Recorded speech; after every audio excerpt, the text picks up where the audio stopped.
उषा का सगा बेटा सुनील और बहू कीर्ति उन्हें उनकी सौतेली बेटी के साथ छोड़कर जा रहे होते हैं। बेटा, तेरी जब कमाई बढ़ जाएगी कम से कम तब तो मुझे तू लेने आ जाना। हाँ हाँ माँ, क्यों नहीं। चलो भी, अब कितना लेट कर दिया है, टैक्सी इंतजार कर रही है बाहर। हाँ हाँ चलो।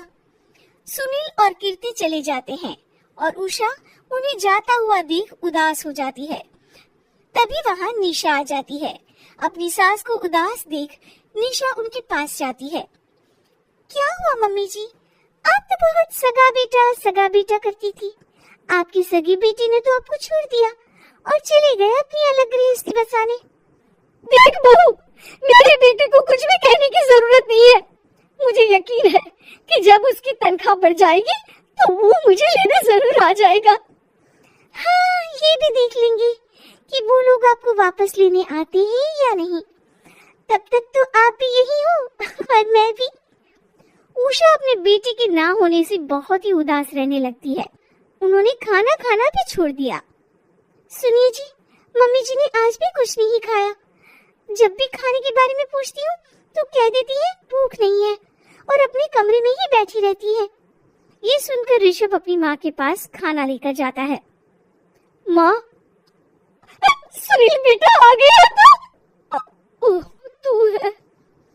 माँ, मैं खाना लाया हूँ, खा लीजिए प्लीज। आप ऐसे भूखी रहेंगी तो बीमार पड़ जाएंगी।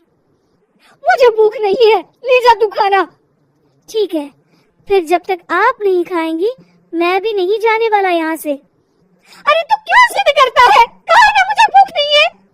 अरे मम्मी जी, आप खा भी लीजिए ना, ये कितने प्यार से आपको खिला रहे हैं, उसकी तो कदर कर लीजिए कम से कम। अरे तू क्यों बीच में हमेशा अपनी टांग अड़ाती है? ठीक है, लाओगे तो कम से कम खाने के बाद तुम दोनों तो इस कमरे से जाओगे। उषा खाना खा लेती है और ऋषभ और निशा ये देखकर खुश हो जाते हैं। चलो, कम से कम माँ ने खाना तो खा लिया। उषा एक दिन सुनील को फोन मिलाती है। हेलो बेटा सुनील, तो घर मिलने आ जाना बहू को लेकर।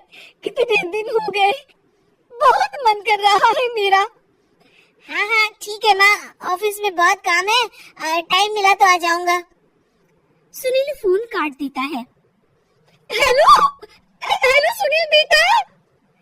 सुनील की बात सुनकर उषा उदास हो जाती है।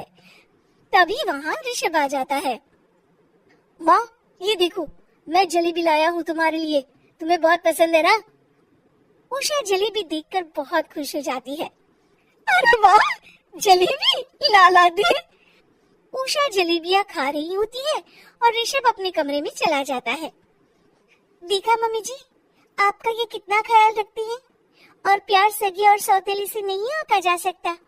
आपको उदास देखकर ही आपके लिए तुरंत जलेबी ले आए, यही तो प्यार होता है।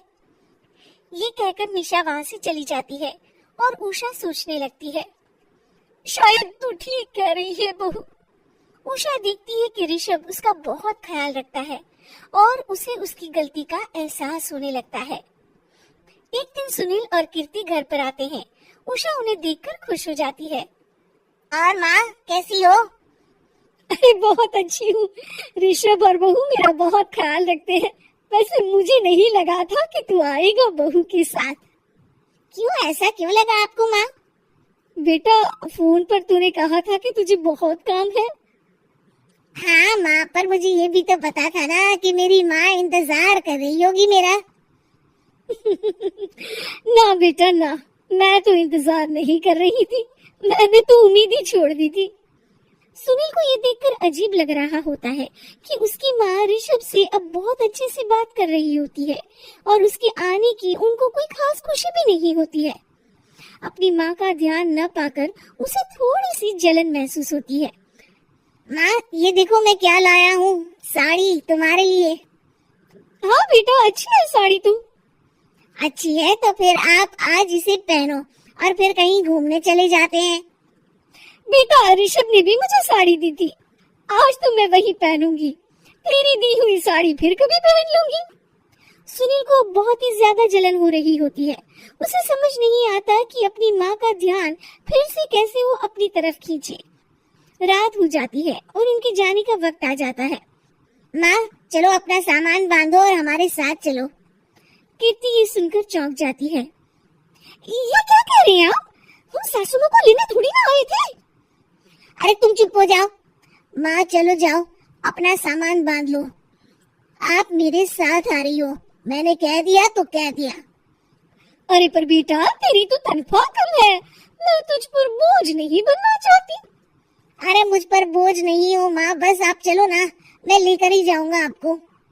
नहीं बेटा, अब मैं नहीं आना चाहती। मैं तो अब ऋषभ और बहू के साथ ही रहूंगी। ये सुनकर ऋषभ चौंक जाता है। ये क्या कह रही हो माँ? हाँ बेटा, मैं कहीं नहीं जाने वाली अब। माँ, आप सच में नहीं जा रही? नहीं बेटा, मैं तो तेरे पास ही रहूंगी अब, और जो प्यार मैं तुझे नहीं दे पाई वो सब दूंगी बेटा। ऋषभ और उसकी माँ गले मिलते हैं और निशा खुश हो जाती है।